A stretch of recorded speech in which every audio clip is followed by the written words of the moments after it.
Hello mga kainti, meron tayong Sonto Rice sa Barangay Armenia, Tarlac City, Kaya Homes Subdivision.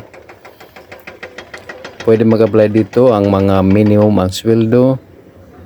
Wala pang 1 million ang halaga ng bahay. 2 palapag. Okay. Sa mga gustong mag-avail, direct message nyo ako para maturuan ko kayo kung paano mag-apply at sa mga requirements na kailangan para maka-avail ng bahay. Sa mga gustong mag-avail, direct message nyo lang ako. Magandang location, accessible to Angeles City, to Kamiling, Tarlac. Okay. Thank you. Tayo with 7,066 units under 4 PH po. So ito po, nakikita nyo, ito po yung main road at ito yung kalsadang dinaanan natin. Ang pangalan po niyan ay Coangco Road. So pag tinagos nyo po yung San Jose, dyan po papunta yung ginagawang circumferential Tarlac po, Tarlac Circumferential Road, natatagos po to Zambales. So siya ay ginawa para ipa-short term yung travel ng mga goods. Siyempre, sigurado may mga commuter na dadaan dyan. Engineer, nag-charge lang ako! Sige lang po. Ngayon po, andito tayo po banda. So, phase 1 to 4 po yung ating unit. So, yung natitira pong harapan, naka-reserve po siya for future development. So, dito po ginagawa yung ating model house ngayon. Yan na po yung model house, yan po yung magiging office natin. So, pagkapasok lang po ng gate.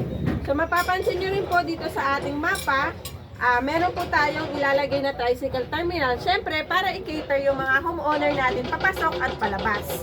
And then, aside po doon, para po i-cater yung basic need. Kasi nakita nyo naman, after po nung bahayan doon, wala na halos kayo nakita po na bahayan po after. So, siyempre, yung mga lilipat, ang una nating i-cater, basic nila, palengke. So, maglalagay po tayo ng palengke dito sa harapan. So, para yung maiiwanan, hindi na mamomblema yung buyer na yung asawa ko walang kakainin. So, maglalagay po agad tayo ng palengke sa harapan. Wow! So, by phases po, kung napapansin nyo, may kanya-kanya silang community facilities. So, sa community amenities natin dito, syempre covered court, parks and playground, and then, ang wala lang po talaga tayo dito, swimming pool. Clubhouse, meron din po tayo. Daycare. Yes po. Alin po? Daycare. Hindi pa sure. Apo.